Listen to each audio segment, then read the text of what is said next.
slaying.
Shabbat Shalom, family. Shabbat Shalom. How y'all doing on this nice Sabbath day? I hope it's nice for you.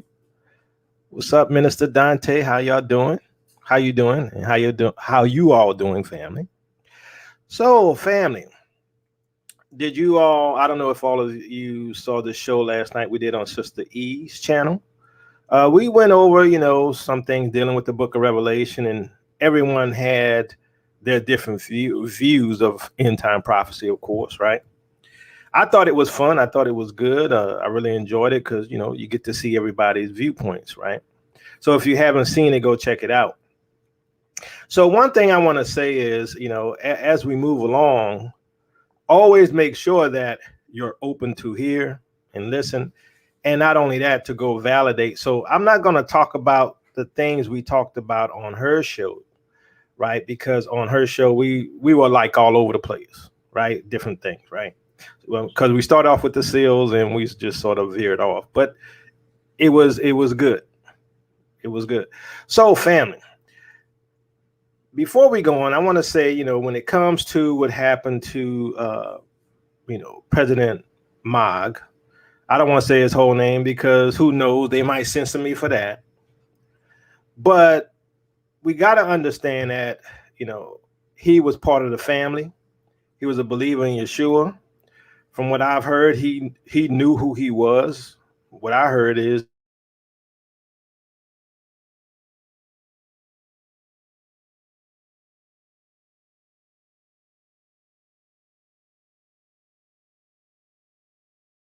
he knew that he was. And so, big shout out to Siobhan of T3ME. I listened to your broadcast yesterday. You was on fire, sister. You was on fire. All right. So understand that we are in a war, literally, for our lives. That's what a war is, right?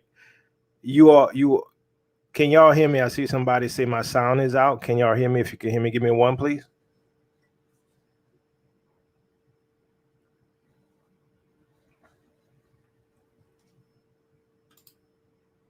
If y'all can hear me, give me a one. All right, thank you, family. So understand that we are literally in a war. And we're seeing this war manifested on the earthly plane. But also, according to the scriptures, there's a war in the heavenlies. Now, the question is, what would a war in the heavenlies look like to those who are on the earth? Because it's a spiritual war. It is spiritual beings fighting and warring against one another, but at the same time causing physical damage in some sense. That's just my viewpoint. Now, what I'm going to talk about is the war in heaven.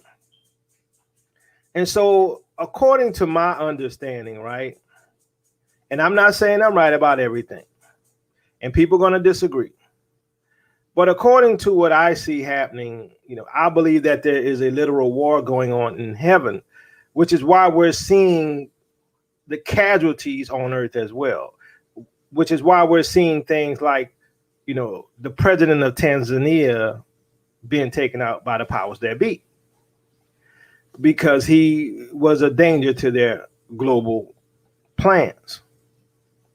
So the question would be, what does a war in heaven look like? But let's go back to the book of Revelation. We're going to go to Revelation chapter 12, and we're going to move on from there.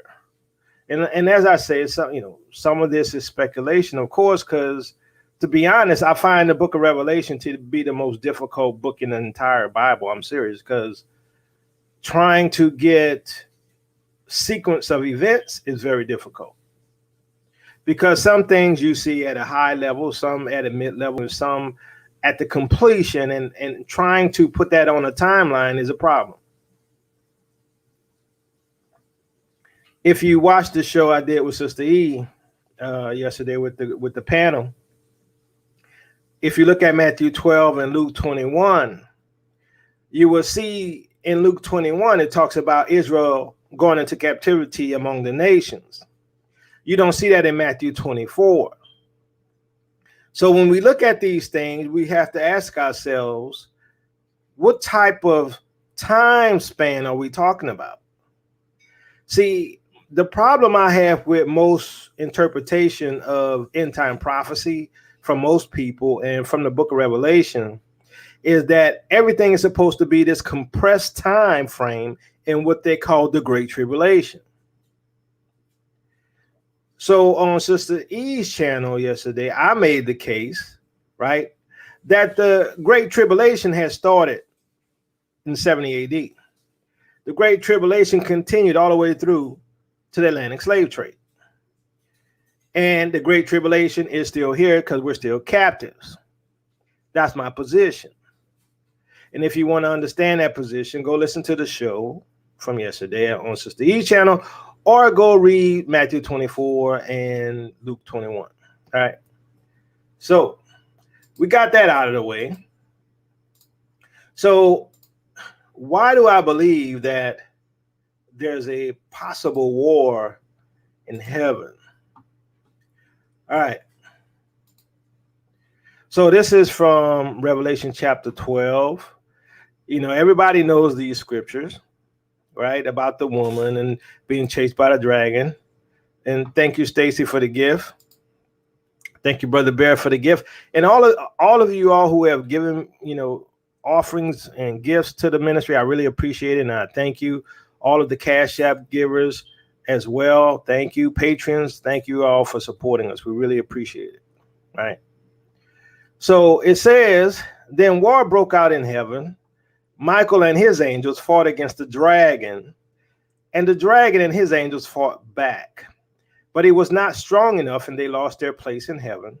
The great dragon was hurled down, that ancient serpent called the devil, or Satan, who leads the whole world astray. He was hurled to the earth, and his angels with him. Thank you for the gift, Malek. Then I heard a loud voice in heaven say, now have come the salvation and power in the kingdom of our God and the authority of his Messiah. For the accuser of our brothers and sisters who accused them before our God day and night has been hurled down. They triumphed over him by the blood of the Lamb, the word of their testimony. They did not love their lives so much as to shrink from death.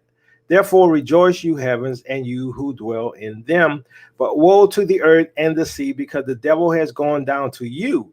He is filled with fury because he knows that he has a short time.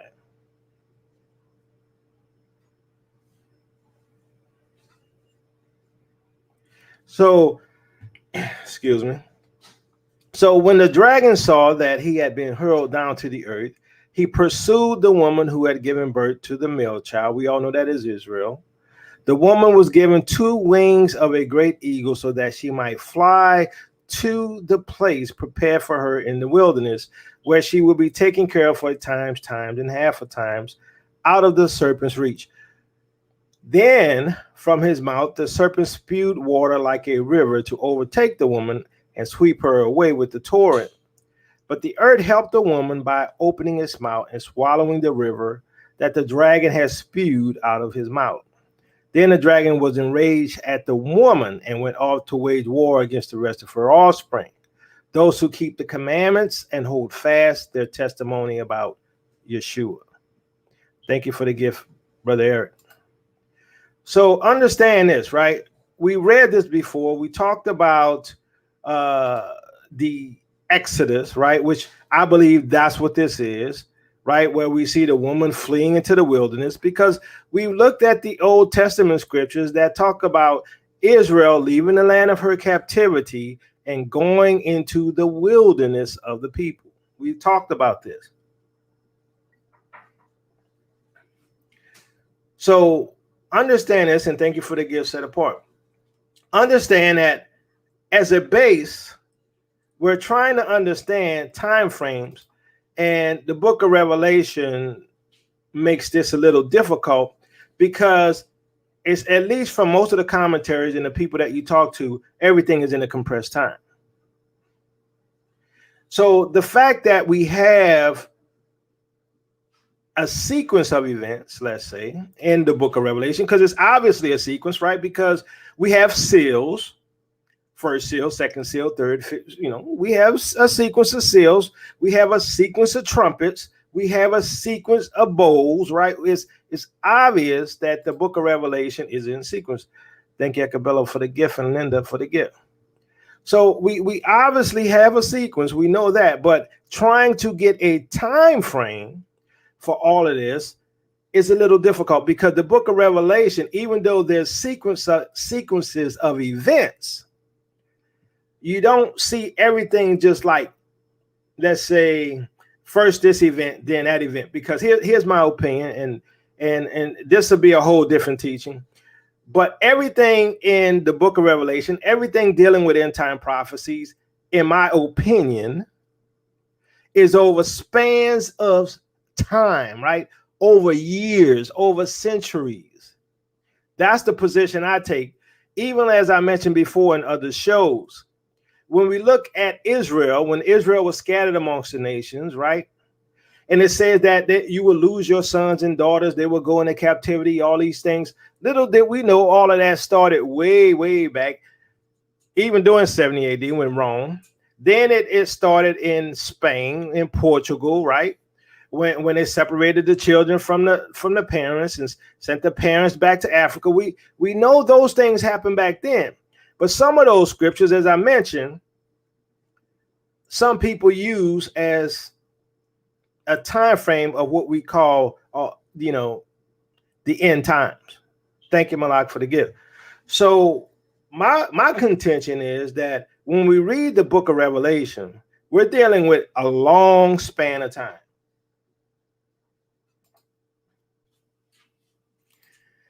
So this is really more so about the war in heaven and not so much about the book of Revelation. Because, be honest with you, we're going to have to just do that. We're going to have to just sit down and probably do a series on the book of Revelation. And thank you, Brother Adam, for the gift. And that's that. If we do a series on the book of Revelation, we're talking about months. I mean, literally, right? So, but at least you can get the foundation, because understand, in my opinion, the foundation of end time prophecy is the second Exodus. Okay, that changes your view. The whole idea of a great tribulation at the end times where the Antichrist arises and it's this compressed 7-year time frame. No, I don't believe that. Thank you, A.M. Stone, for the gift. I don't believe that whole compressed 7-year period where all this stuff happened. No, I believe it's over centuries. Okay. So let's look at this. I'm going to show you something. And this isn't canon. Okay. This is from the Dead Sea Scrolls, but it's interesting because we have to go outside sometimes to get an understanding of things. And hopefully they all are, it lines up. Hopefully it lines up with the theme of the book concerning, canon, what we call canon. Hopefully it lines up with the theme of the book concerning prophecy, concerning end time prophecy and what we call canon. Thank you, Teresa, for the gift. So this is from 11Q13. It's called the Melchizedek document. All right. Thank you, Bruce P, for the gift. The Melchizedek document is a fragmentary manuscript among the Dead Sea Scrolls from Cave 11, which mentions Melchizedek as leader of God's angel in a war in heaven against the angels of darkness instead of the more familiar archangel Michael. The text is an apocalyptic commentary on the Jubilee year of Leviticus 25. The Dead Sea Scrolls contain texts in Hebrew, Aramaic, and Greek. The language of 11Q13 is Hebrew. Date of composition is circa 100 BCE. Thank you, Susan, for the gift. Thank you, Dreamer, for the gift. Dream Sky for the gift. So let's see what this fragment talks about. In the fragmentary passage, the term Elohim appears a dozen times, mainly referring to the God of Israel. But in commentary on who says to Zion, your Elohim reigns, Isaiah 52:7, 11Q13 states that Zion is the congregation of all the sons of righteousness, while Melchizedek is your Elohim, who will deliver the sons of righteousness from Belial. I find this interesting. Granted, it's not canon, but it's interesting. Because we know that Yeshua is our high priest, and he's after the order of Melchizedek. I find that interesting because it says that Melchizedek is your Elohim, and he shall deliver you from Belial. Now, we understand what's happening right now in the world. We understand that the world is dealing with pestilence, right? Which is what has us locked down. We understand that there's a war happening on the earth. We can see it. It just happened to be bio warfare. We understand that the world is wicked beyond measure. We understand that this world and this nation is under judgment. We can see it. Israel can see it. We got eyes to see. We got ears to hear. Some people can't see it. But we need to understand that what we're seeing is both, and I think I mentioned this in the past, there's always a spiritual and a physical. So when you see that war in heaven that we saw in Revelation 12, where Satan is fighting against Michael and he's cast down, there's a war on earth, which is what's happening right now, in my opinion, this biological warfare. And we know who the target is. It is Israel.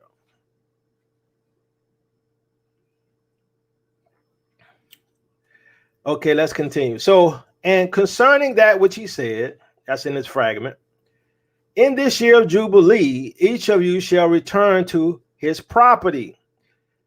And likewise, and this is the manner of release, every creditor shall release that which he has lent to his neighbor. He shall not exact it of his neighbor and his brother, for God's release has been proclaimed. Thank you for the gift. Serve Yah. And it will be proclaimed at the end of days concerning who? The captives. And it will be proclaimed at the end of days concerning the captives. So this war in heaven is happening. Why? Because it's the time of the release of the captives. I'm talking about this Dead Sea Scroll fragment, but it lines up with what we already know. So, and it will be proclaimed at the end of days concerning the captives, as he said, to proclaim liberty to the captives, Isaiah, right? We know that one.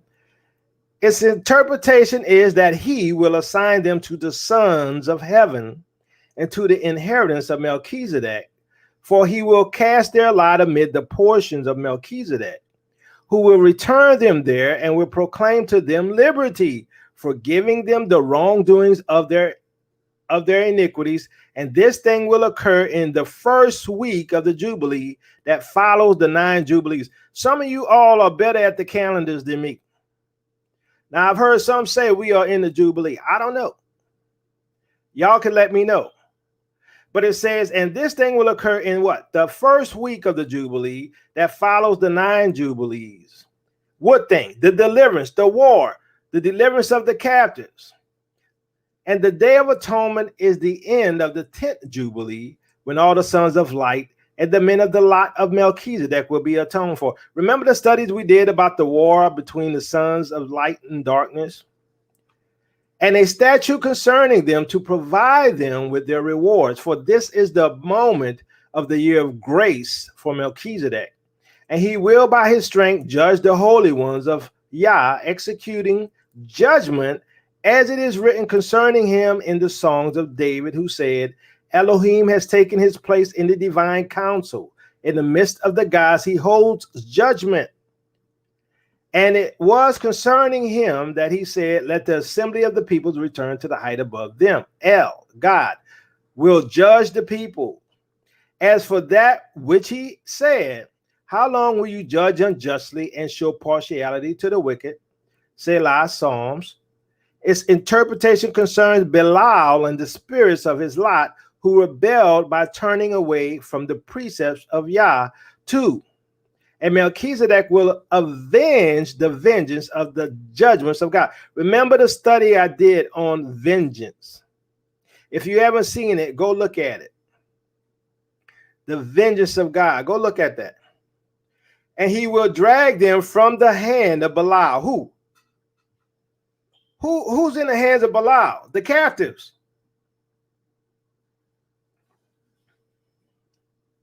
And he will drag them from the hand of Belial and from the hand of all the spirits of his lot. And all the gods of justice will come to his aid to attend to the destruction of Belial. And the height is all the sons of God. This is the day of salvation concerning which God spoke through Isaiah the prophet, who said, how beautiful upon the mountains are the feet of the messengers who proclaims peace, who brings good news, who proclaims salvation, who says to Zion, your Elohim reigns. Its interpretation. The mountains are the prophets. The messenger is the anointed one of the Spirit, concerning whom Daniel said, until an anointed one, a prince, and he who brings good news, who proclaims salvation, it is concerning him that it is written to comfort all who mourn, to grant to those who mourn in Zion, to comfort those who mourn in interpretation, to make them understand all the ages of time. In truth, will turn away from Belial by the judgments of God, as it is written concerning him, who says to Zion, your God reigns. Zion is those who uphold the covenant, who turn from walking in the way of people, and your Elohim is Melchizedek, who will save them from the hand of Belial. As for that which he said, then you shall send abroad the trumpet in all the land. Now, we have context here that this whole thing has to do with what? The captives. Right? The captives. And it will be proclaimed at the end of days concerning the captives. So we saw all of this. And what we read literally sounds like Revelation 12, right? It sounds like this war in heaven. It sounds like the dragon, right? It talks about how the kingdom of our God has been, the kingdom of this world has become the, let me go to it before I mess it up. It said, now have come salvation and the power and the kingdom of our God and authority of his Messiah, for the accuser of our brethren and sisters who accuses them before our God day and night has been hurled down. So it said, now has come salvation and power. We saw the same thing in here, right? That the kingdom has become God's. That there was salvation this day of peace, concerning which God spoke through Isaiah the prophet, who said, how beautiful upon the mountains are the feet of those messengers who proclaim peace, who brings good news, who proclaim salvation. Your God, its interpretation, the mountains are the prophets, and the messengers, the anointed one, the Spirit, concerning Daniel. So as we read in here, right, that Melchizedek, who represents Yeshua, in my opinion, is coming to save his people. And that there's this war, that's what this whole thing is about here. This Melchizedek document is about a war in heaven. The same thing we see in Revelation 12. I hope I'm making sense, if y'all can follow me.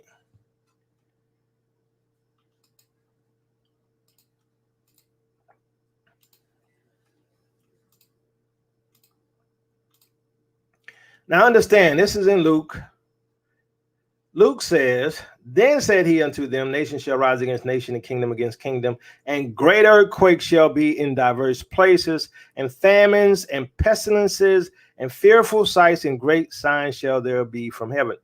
What did they ask Yeshua? They said, what shall be the sign of thy coming and the end of the age?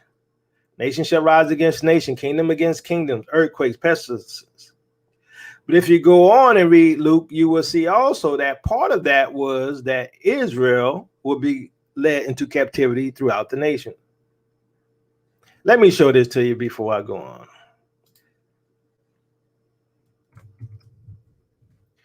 Verse 24, and they shall fall by the edge of the sword and shall be led away captive into all nations, and Jerusalem shall be trodden down of the Gentiles until the time of the Gentiles be fulfilled. We can also rephrase this as saying, and they shall fall by the edge of the sword, and they shall be led away captive into all nations, and Israel, the people of Israel, shall be oppressed of the Gentiles until the Gentiles' time is fulfilled. We could read it that way as well, because in many instances throughout Scripture, Jerusalem also represented the people. So most of the time we look at the physical land of Jerusalem, but we can also look at the people. All right. So understand this timing here then will put this way back to when the captivity started, right? When Israel went into captivity amongst all nations. So people want to put Matthew 24, right? Which is the same scriptures here, just that Luke 21 has a little additional information. People want to put Matthew 24 into this 7-year time frame. But this alone, verse 24, will show you that this is not in the 7-year time frame, because this started centuries before. And this is my case, that a lot of what we see in Revelation is over centuries.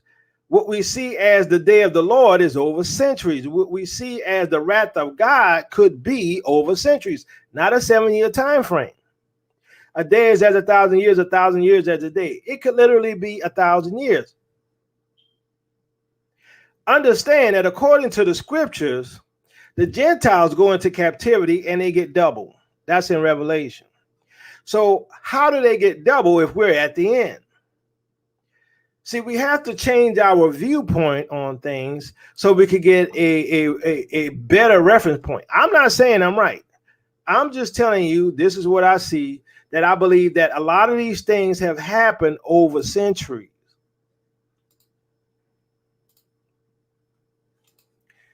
Now, we know about the 400-year prophecy. We know about the deliverance of Israel. We know that certain things must happen before we leave. We know that the one thing that had to happen was 400 years had to be over, right? Then we know what was supposed to happen is that the nation whom they serve will I judge. Then we look at what's happening today, a global pestilence, right after the 400 years, right after Israelites, Negroes, started waking up to be in Israel. You could call it a coincidence if you want, but we see all these things happening, right? Along with what? Earthquakes, right? So we have the pestilences. Now we have the earthquakes in diverse places. So my question is, what would a war in heaven look like? If there was a war between, quote unquote, the gods, the true God, our God, the Elohim, the Most High Yah, and the lowercase g gods, which are the fallen angels, what would that look like? Would not the heavens be shaken? Would not the earth be moved? Would there not be things in the skies? I'm just saying, is that not what the scriptures tell us? So after 40,000 earthquakes, Iceland volcano finally erupts. We have the first pictures and videos of the eruption underway in the Reykjanes Peninsula, about 50 kilometers from the Icelandic capital. They were captured from a helicopter of the Icelandic coast. Now understand this. This isn't the only earthquake that's happening. This isn't the only volcanoes that's erupting. It's all over the world. So think about it. You have pestilence all over the world. You have earthquakes all over the world. You have volcanoes all over the world. Why? I ask you, what would war in heaven look like to those on earth? What would a war in heaven look like to those on earth? Well, that video ain't playing for some reason. But anyway, what would it look like? You can see these pictures here. This is a volcano. There's many volcanoes going off around the world right now. So let's continue.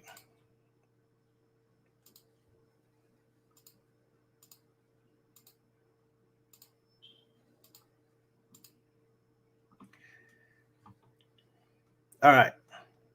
So this is from verse 9. Well, let's start from the top. This is from Psalm 18.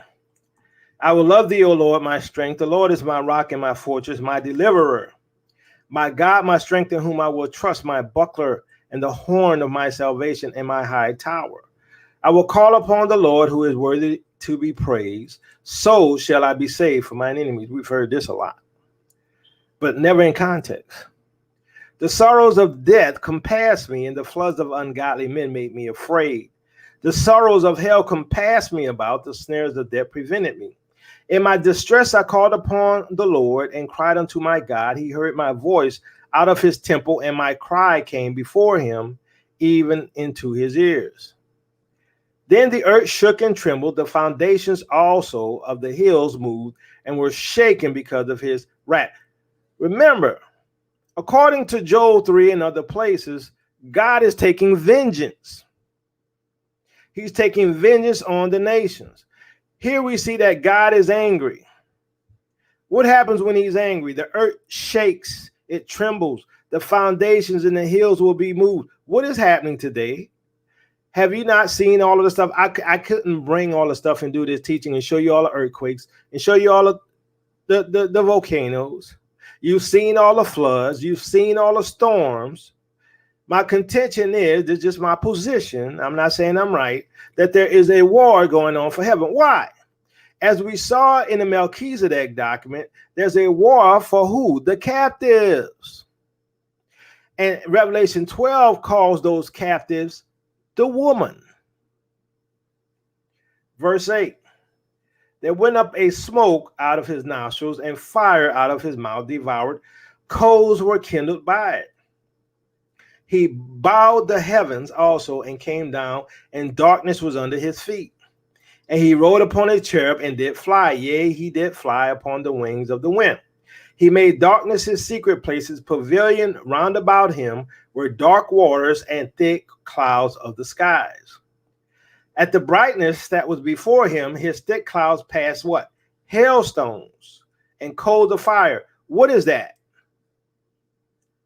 What is hailstones and coals of fire? Could it be what we call comets? Could it be what we call meteors? Maybe this is what's happening in the heavens, because, there's some stuff going on. The Lord also thundered in the heavens, and the highest gave his voice, hailstones and coals of fire. What do meteors look like when they come out of the skies, family? Do they look like coals set on fire? I'm just asking. Verse 14. Yea, he sent out his arrows and scattered them. And he shot out lightnings and discomfited them.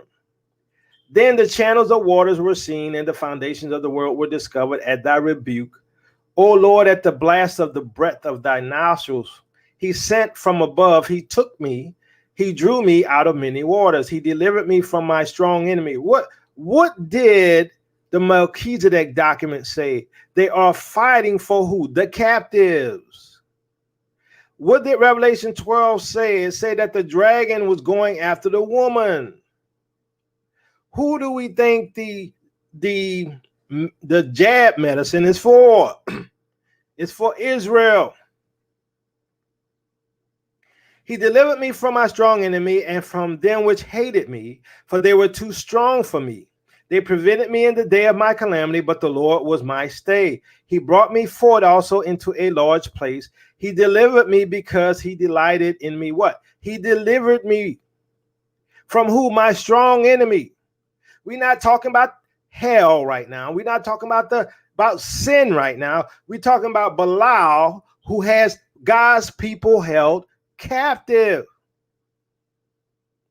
The Lord rewarded me according to my righteousness, according to the cleanness of my hands had he recompensed me. For I have kept the ways of the Lord and have not wickedly departed from my God. For all his judgments were before me, and I did not put away his statutes from me. I was also upright before him, and I kept myself from mine iniquity. Therefore hath the Lord recompensed me according to my righteousness, according to the cleanness of my hands in his sight. With the merciful thou wilt show them thyself merciful. With an upright man thou wilt show thyself upright. With the pure thou wilt show thyself pure. And with the forward thou shalt show thyself forward. For thou wilt save the afflicted, but wilt bring down high looks. Who is he going to save? The afflicted. For thou wilt light my candle, the Lord my God will enlighten my darkness. Thank you, Big Red, for the gift. So understand, family, we are in serious times. For by thee I have run through a troop, and my God have I leaped over a wall. As for God, his way is perfect. The word of the Lord is tried. He is a buckler to all those that trust in him. What does that mean? God is fighting for his people. For who is God save the Lord, or who is a rock save our God? It is God that girded me with strength and maketh my way perfect. He maketh my feet like hinds feet and setteth mine upon high places. He teacheth my hands to war so that a bow of steel is broken by mine arms. Thou hast also given me the shield of thy salvation, and thy right hand hath holden me up, and thy gentleness hath made me great. I'm going to stop right there, but y'all can read the rest. Basically, God is saving his people. Now, understand this, family. It's all a matter of perspective. I'm showing you my perspective. So, record number of unknown asteroids seen whizzing past Earth in 2020, and it could be broken again in 2021. As I mentioned, what would war in heaven look like to those on Earth? Would you see what we saw as hailstones as coals of fire? Remember, we read that hailstones as coals of fire. What do we see here? Record number of unknown asteroids seen whizzing past Earth in 2020, and it could be broken again in 2021. Can we say these are hailstones as coals of fire? God say what? He gonna shake the earth. Are we not seeing the earth shooken or shaken? Are we not seeing volcanoes blowing their tops? Are we not seeing global pestilence? Understand, God has not forsaken Israel. God has not forsaken Israel. He's here. Astronomers detected thousands of previously unknown near-Earth asteroids last year, and this record may be broken this year again. Hailstones that looks like coals of fire. The next time it's returned, it returns in 2029, won't be so uneventful. Apophis will come within 40,000 kilometers of the planet, skimming just above the region where some high-flying satellite orbits. Thank you for the gift, Shirley Williams. It will be the first time that astronomers will be able to watch such a big asteroid pass so close to us. I'm of the contention, maybe this is Wormwood. Now, if Wormwood come, Israel can't be here. If Wormwood coming to judge Babylon, Israel not going to be here. Here's the deal. We can tell that based upon what they're trying to do in the world today and force everyone to take some medicine, that Israel is the target, and Israel is at war, even though most of Israelites don't realize it. Most Israelites don't realize that we are at war. Now, I'm going to show this video, but I'm not going to have the sound because I get tired of dealing with copyright stuff. All right. And I don't need the sound anyway for what I'm going to show.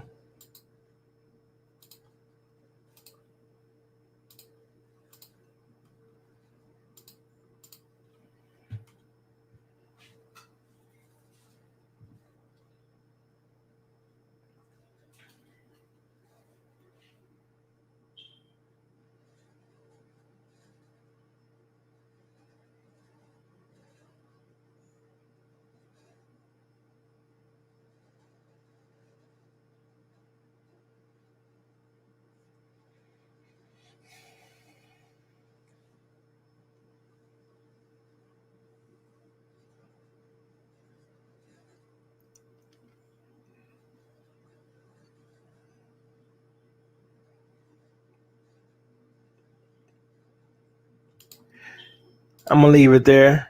I think that makes my case. What would a war in heaven look like? Hailstones like coals of fire. Is that not what it looks like to you? I mean, that's what it looks like to me. Hailstones like coals of fire. What does coals of fire look like? On fire with a tail, right? If you had a coal of fire in your hand and you threw it, what would it look like? My contention is that there's a war in heaven right now.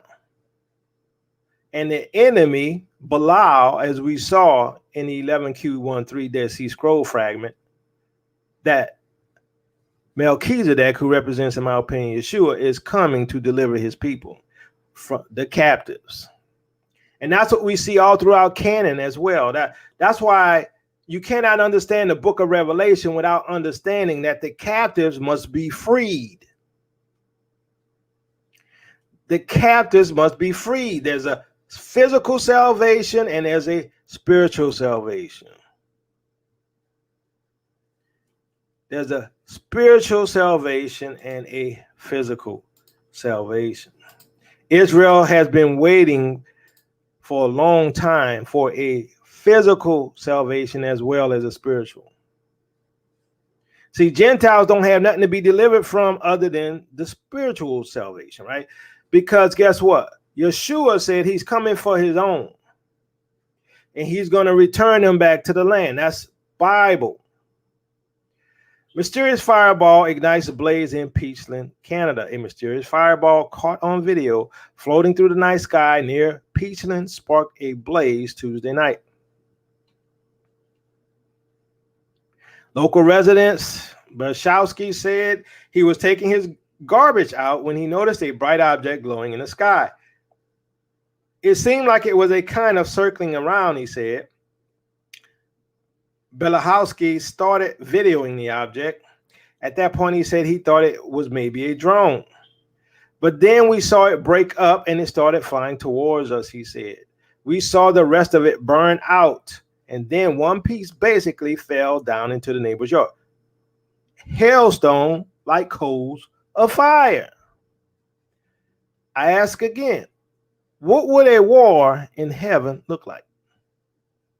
I'm just asking, are we going to look for UFOs? Is it just going to be in the spirit realm where we can't see it? See, I think sometimes we spiritualize too much because just because something exists in the spirit don't mean it doesn't manifest in the physical. I think that's why we're seeing so many what we call asteroids, meteorites, hailstones as coals of fire.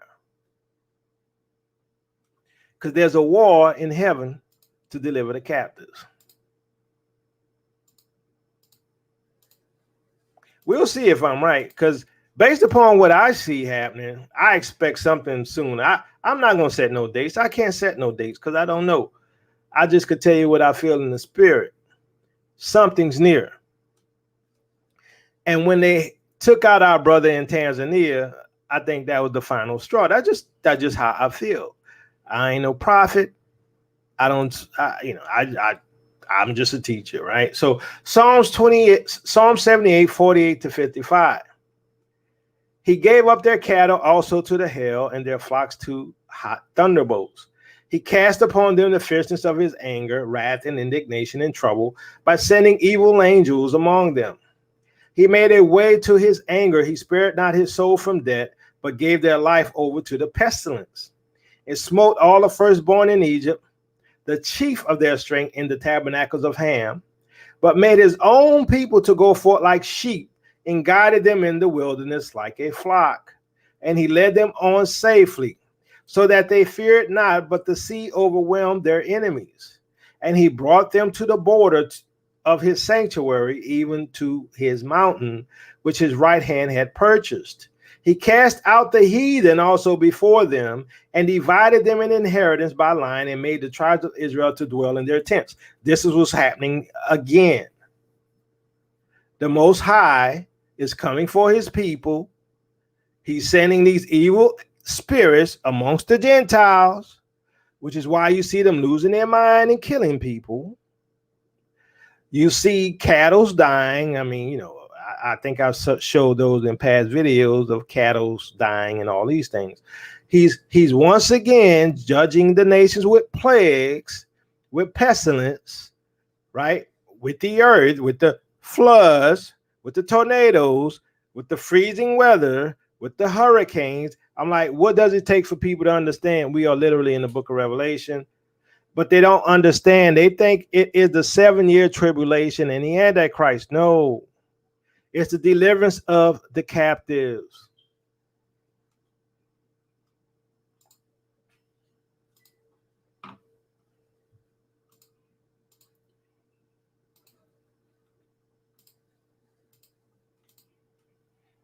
Revelation 16:20-21. And every island fled away, and the mountains were not found, and there fell upon men a great hail out of heaven, every stone about the weight of talent, and men blasphemed God because of the plague of the hail, for the plague thereof was exceeding great. Every time we see these plagues, these stones, this hail, thank you, Robert, for the gift. When we see these plagues falling on people in the Bible, God is at war with who? The nations. God is what? Judging the nations. God is getting vengeance. Why? For what they've done to his people. What is this? It is a war in heaven between Father Yah and the dragon. To what? Deliver the captives. How do you think that the captives are going to get delivered? Why all of this now?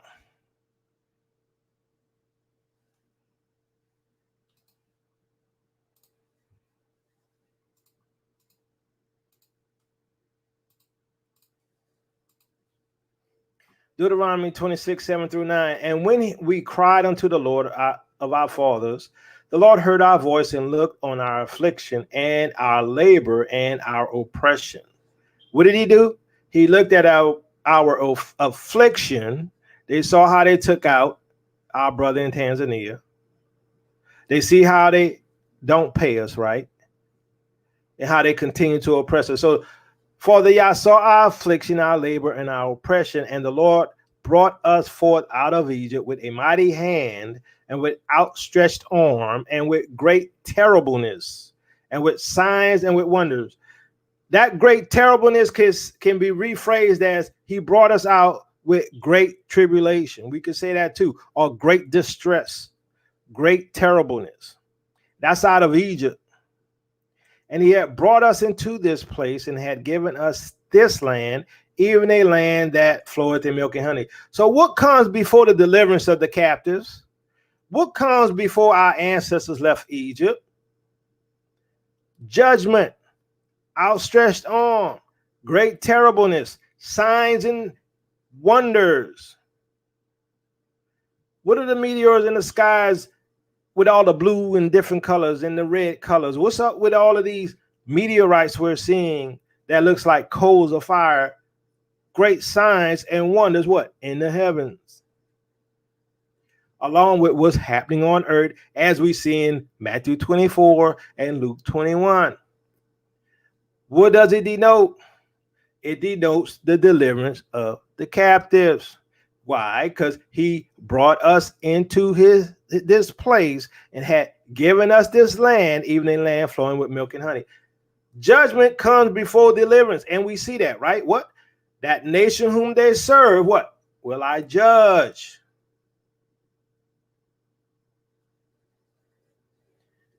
So we look like we losing. We lost a battle. They took out our brother in Tanzania. And we think we're losing and that we're left without the Most High. No, he's here. He is delivering us. He is coming to save us from our captives. He's coming to save us from our oppressors. It's the same story our ancestors had.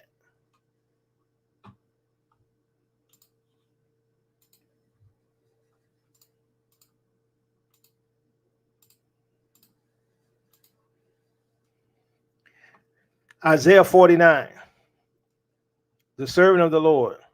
Listen to me, you islands. Hear this, you distant nations. Before I was born, the Lord called me. From my mother's womb, he has spoken my name. He made my mouth like a sharpened sword. In the shadow of his hand, he hid me. He made me into a polished arrow and concealed me in his quiver. He said to me, you are my servant, Israel, in whom I will display my splendor. You are my servant, Israel, in whom I will what? Display my splendor. The Bible said they're going to be drawn to the glory that is upon you. But I said, I have labored in vain. I have spent my strength for nothing at all. Yet what is due me is in the Lord's hand, and my reward is with my God. And now the Lord says, he who formed me in the womb to be his servant, to bring Jacob back to him and gather Israel to himself, for I am honored in the eyes of the Lord, and my God has been my strength. He says, it is too small a thing for you to be my servant, to restore the tribes of Jacob and bring back those of Israel I have kept. What? To restore the tribes of Jacob and to bring back those of Israel I have what? Kept. Those who he kept, he saved them. He's protecting his own. I will also make you a light for the Gentiles. I will make who? Israel a light for the Gentiles. But there's no more Jew Greek. I will make you a light for the Gentiles. But there's no more Jew, Greek, slave, free, male, female. That's what they told me. No, Israel is to what? To be a light to the Gentiles. Arise and shine, for thy light has come, and the glory of the Lord is upon thee. The nation shall be drawn to your brightness. Isaiah chapter 60. That my salvation may reach to the ends of the earth. This is what the Lord says, the Redeemer and the Holy One of Israel, to him who was despised and abhorred by the nations. Why was Israel despised and abhorred by the nations? The same reason that she was known by a byword, Deuteronomy 28. To the servant of rulers, kings will see you and stand up. Princes will see and bow down because of the Lord who is faithful, the Holy One of Israel, who has chosen you. But Israel's no longer chosen. We're all chosen. There's no difference between Israel and the Gentiles. That's what they keep telling us, but I'm reading something different. This is what the Lord says, in the time of my favor, I will answer you, and in the day of salvation, I will help you. I will keep you and will make you to be a covenant for the people, to restore the land and to reassign its desolate inheritance. Thank you, Sarah, for the gift. To say to who? The captives. To say to who? The captives. To say to who? The captives, come out, and to those in darkness be free. They will feed beside the roads and find pasture on every barren hill. They will neither hunger nor thirst, nor will the desert heat on the sun beat down on them. He who has compassion on them will guide them, and lead them beside springs of water. Thank you for the gift, divine seed. See, they come from afar, some from the north, some from the west, some from the region of Aswan. Shout for joy, you heavens, rejoice, you earth, burst into song, you mountains, for the Lord comforts his people and will have compassion on his afflicted ones. What? He will have what? Passion on who? The afflicted ones. Who's the afflicted ones? Is it the church? Is the church afflicted? Is it the church who's the afflicted one, or is it Israel as we are reading here? The captives. But Zion said, the Lord has forsaken me. The Lord has forgotten me. Why did Zion say the Lord has forgotten me? Because Israel has been in captivity for over 400 years. The Lord said, when your descendants ask why all of this evil coming upon us, tell them it's because their ancestors turned away from me and worshiped other gods and idols. But see, this is why they don't want to teach you anything in the Old Testament. They don't want you to see it because it's easy to see who the children of the Most High truly is or truly are. Can a mother forget the baby at her breast and have no compassion on the child she has born? Though she may forget, I will not forget you. See, I have engraved you on the palms of my hands. Your walls are ever before me. Your children hasten back, and those who laid you waste depart from you. What? Those who laid you waste depart from you, the ones who held Israel captive. Lift up your eyes and look around. All your children gather and come to you. As surely as I live, declares the Lord, you will wear them all as ornaments. You will put them on like a bride. Though you were ruined and made desolate and your land laid waste, now you will be too small for your people. And those who devour you will be far away. The children born during your bereavement will yet say in your hearing, this place is too small for us. Give us more space to live in. Then you will say in your heart, who bore me these? I was bereaved and barren. I was exiled and rejected. Who brought these up? I was left all alone, but these, where have they come from? See, remember, Israel has been hidden. They caused the remembrance of them to cease from among men. But yet we see here, it says, well, where they come from? Who are these people? I don't know them. It's the hidden ones. Remember, in the land of your captivity, you shall remember yourself. See, when we have to go through these scriptures, there's a story that's told throughout. And see, that's how I can tell when I look at pseudepigraphia and when I look at Apocrypha. I see how it lines up with canon about the captives. I see how it lines up with God taking vengeance on the nations for what they've done to his people. I see how it all is symmetrical. This is what the Lord says. See, I will beckon to the nations. I will lift up my banner to the peoples.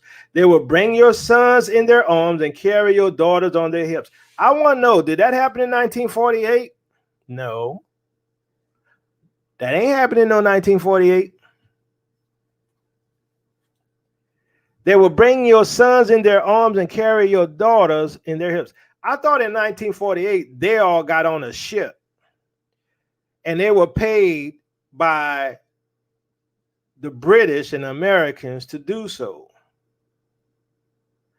I never saw that they came with their son, with the Gentiles bringing the sons and the daughters, because the scripture said they will bring your sons and daughters what? In their arms. I haven't seen that yet.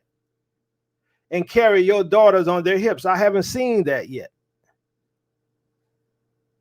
So, I mean, you can lie to yourself, but don't lie to me. Verse 23, kings will be your foster fathers and their queens your nursing mothers. Where's that?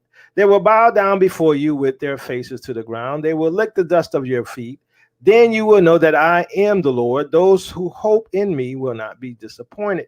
Can plunder be taken from warriors or captives, be rescued from the fierce? Can plunder be taken from warriors or captives, be rescued from the fierce? can plunder be taken from America and from the Western nations, and their slaves be rescued from people who were so fierce? Normally you can't, because he's stronger than you. But this is what the Lord says. Yes, captives will be taken from warriors, and plunder retrieved from the fierce. What? Plunder retrieved from the fierce. What did they do? They took your gold, they took your silver, they took your land, they take all of that, they take your resources. But God said all of that's coming back. He said plunder will be retrieved from the fierce. I will contend with those who contend with you, and your children I will save. I will make your oppressors eat their own flesh. They will be drunk on their own blood as with wine. Then all mankind will know that I, the Lord, am your Savior, your Redeemer, the mighty one of Israel, the mighty one of Jacob. But they say, well, but God is a loving God. He's not going to judge us. God is a loving God. He's not going to judge us. Well, it says something different right here. Unless you repent, some of y'all going to be drinking some wine.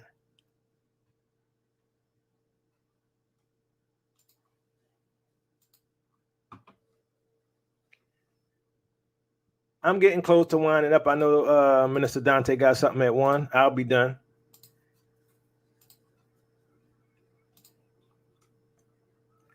A prophecy against Babylon, that Isaiah the son of Amos saw. Raise a banner on a bare hilltop, shout to them, beckon to them to enter the gates of the nobles. I have commanded those I prepared for battle. Prepared what? For battle. I have summoned my warriors to carry out my wrath, those who rejoice in my triumph. My contention is that the wrath, the day of the Lord, which is a day of wrath, is not a 7-year period. It is centuries. What shall be the sign of thy coming and the end of the age? These are the beginning of sorrows. All of those things we see that we're seeing now, earthquakes, pestilences, kingdom against kingdom, nation against nation, earthquakes, pestilence, all that. These are the beginning of sorrows. What? Not the end of sorrows, the beginning of sorrows. Listen, a noise on the mountains like that of a great multitude. Listen, an uproar among the kingdoms like nations amassing together. The Lord Almighty is mustering an army for war. What did we say happened? First, the 400 years captivity, the curse is in. Then judgment on the nations, right? And part of that judgment, as we saw in 2nd Ezra 15, is world war. The Most High says that he's mustering an army for war. Thank you for the gift, Naomi. They come from faraway lands, from the ends of the heavens, the Lord and the weapons of his wrath, to destroy the whole country. Well, for the day of the Lord is near. What? Well, for the day of the Lord is near. It will come like destruction from the Almighty. Because of this, all hands will go limp. Every heart will melt with fear. Terror will seize them. Pain, anguish will grip them. They will read like a woman in labor. They will look aghast at each other. Their faces aflame. See what? The day of the Lord. That's not one day. That's not 7 days. It's centuries, in my opinion. See, the day of the Lord is coming, a cruel day with wrath and fierce anger, to make the land desolate and destroy the sinners within it. The stars of heaven and their constellations will not show their light. The rising sun will be darkened, and the moon will not give its light. I will punish the world for its evil, the wicked for their sins. I will put an end to the arrogance of the haughty, and will humble the pride of the ruthless. Thank you for the gift, Chantel. I will make people scarcer than pure gold, more rare than the gold of Ophir. Therefore, I will make the what? The heavens tremble, and the earth will shake from its place, earthquakes, and the wrath of the Lord Almighty in the day of his burning anger. I have a question. Are we not seeing earthquakes all over the planet? Are we not seeing volcanoes? Are we not seeing storms? Are we not seeing floods? Why is all of this happening? Because God is angry. What does that mean? It means vengeance.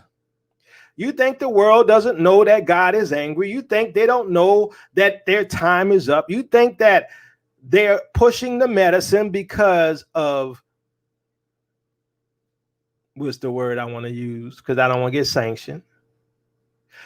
You think they're issuing the medicine because of a particular disease?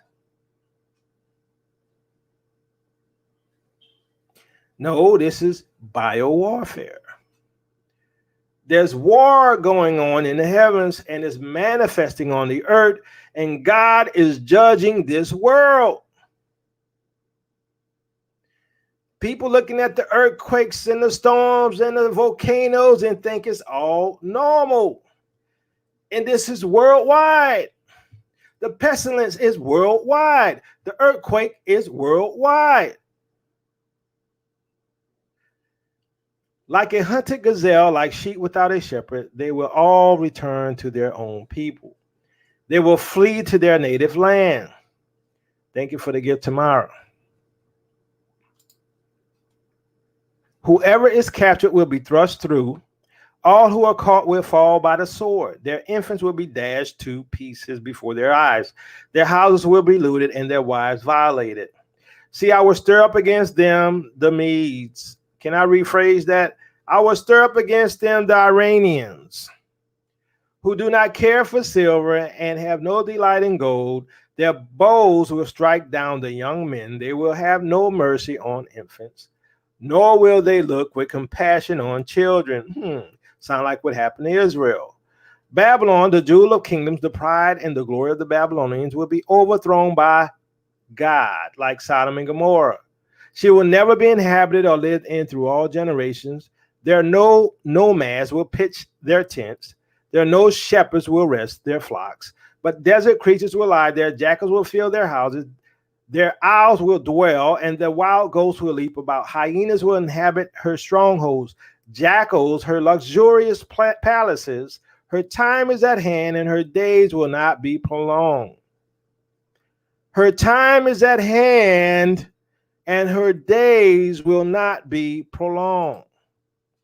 And I'm wrapping this up right quick, family.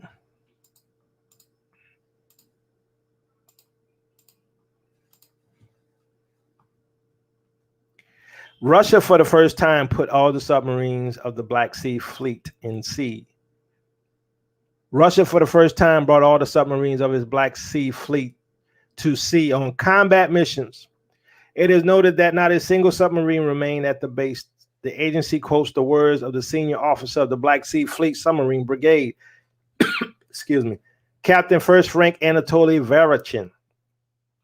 This is an unprecedented case which is not found either in the fleets of Russian Federation or in the fleets of the foreign states, he said.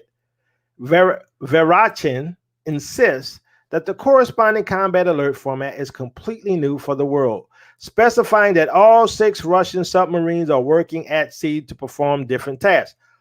All Russian submarines are now at sea. What does that mean? What's going on? Is it just coincidence?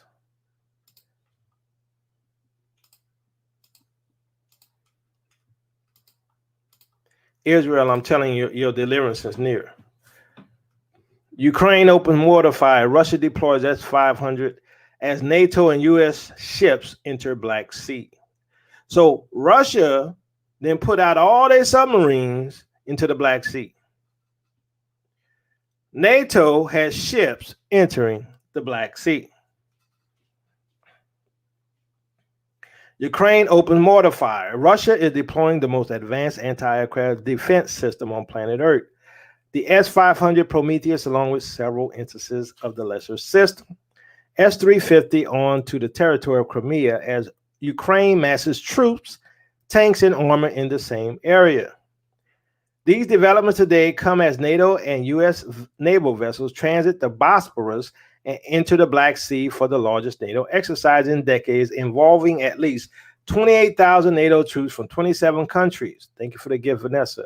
The map below shows the Bosporus Strait, which leads to and from the Black Sea. Among the first U.S. vessels to arrive was the USS Monterey, part of the Dwight Eisenhower Carrier Strike Group, began its straits transit into the Black Sea to conduct maritime security operations in the region. So there's a battle going on in the Ukraine with Russian forces and the Ukrainian forces. NATO happens to be going into the Black Sea area under exercises, while Russia has released all of its subatomic submarines into the Black Sea. I'm just saying, I'm not predicting nothing, but what does it look like? M1 Abrams tanks departed Savannah, Georgia, USA via a roll-on-roll of vessel for use in NATO exercise. The arrival of NATO and U.S. vessels into the Black Sea comes after Russia deployed its flagship of Black Sea Fleet, the Russian cruiser Moskva, to the area, which immediately began exercises with its battle team on scenarios of air defense, electronic warfare, and protection of ships in battle. Only the firepower of Moskva is huge enough to deter anyone from approaching the area. All 6 subs of the Russian Black Sea Fleet have put on alert and deployed to the Black Sea. See, that's what we just read. All of those subs were deployed to the Black Sea. In the meantime, Ukraine has deployed 8 arrays of the naval versions of S-300 missiles with a radius of 400 kilometers to secure its maritime border. It is beginning to appear that Ukraine will attempt to forcibly take Crimea from Russia and or forcibly reunite 2 breakaway states, Luhansk and Donetsk, back to Ukraine. The map below shows the spots where the trouble is developing. Thanks for the gift, Sankia Musa. So we got Luhansk, Donetsk, and Crimea. Sound like don't ask to me. Anyway, they seem to be preparing to do this at the precise time a huge NATO exercise will be taking place, all a bit too convenient for anyone to believe it is coincidental. This would mean the outbreak of actual war between Ukraine and Russia in Eastern Europe.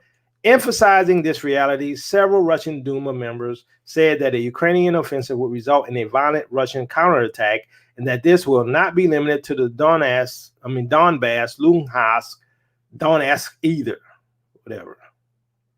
Developments are happening very quickly, and if hostilities erupt, they will come like a lightning strike in Europe, with the general public blissfully unaware that these buildups have been happening for weeks. So understand this, that there was also I guess a little discussion between Putin and Biden recently, and Biden called Putin a murderer and a killer, and basically Putin was like, hey, look in the mirror for yourself, right? And Putin was like, we could have a discussion here, we could do a live event. So far, there was nothing heard back from the president about it, right? So understand this, that we are living in perilous times. And we understand also that what's coming has been prophesied, that there will be a global world government. But in order to get there, there has to be a world war. So what we see today is a war in heaven, right? We see the masses of troops. So we see this war in heaven manifesting as well on the earth. And if anybody can't see it, well, I feel sorry for them. The point being is this, family.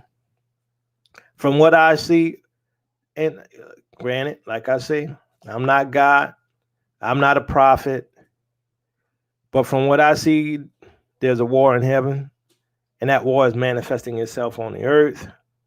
We see that war in the heavens with the meteors, which is hailstones like coals of fire. Now, understand this as well.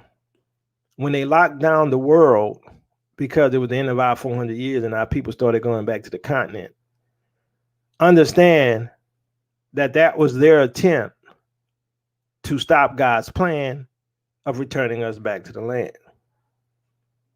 And understand this, that as they do what they do, which is, to kill, steal, and to destroy, like the devil they serve, understand that the Most High is coming to deliver his people.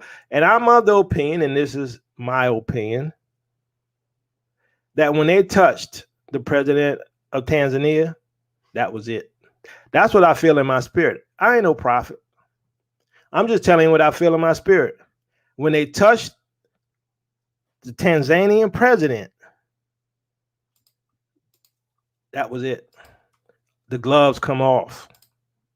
So I'm expecting to see a deliverance of Israel soon. And I have tomorrow I will be interviewing Tone Spain. He's a former, he don't like to be called a Christian hip hop artist, but he was a former Christian hip hop artist. He's an Israelite. And I'm going to talk to him about the things he has to deal with, dealing with, because he be fighting them urban apologists. I ain't gonna lie. He fighting them urban apologists. I'm gonna talk to him about that, and I'm gonna talk to him about his music and his awakening. And then after that, on Wednesday next week, we're gonna talk to Keith Wilkins, and we're gonna talk to him about if not us, then who. Powerful teaching he have on that. Powerful teaching. Very much worth the listening, and I'm looking forward to both of these interviews. If you want to be a part of it, it's only going to be over here at Teotw Ministries Extended. I'm going to put the link down below in the description if you want to register. So otherwise, you're going to miss out on it.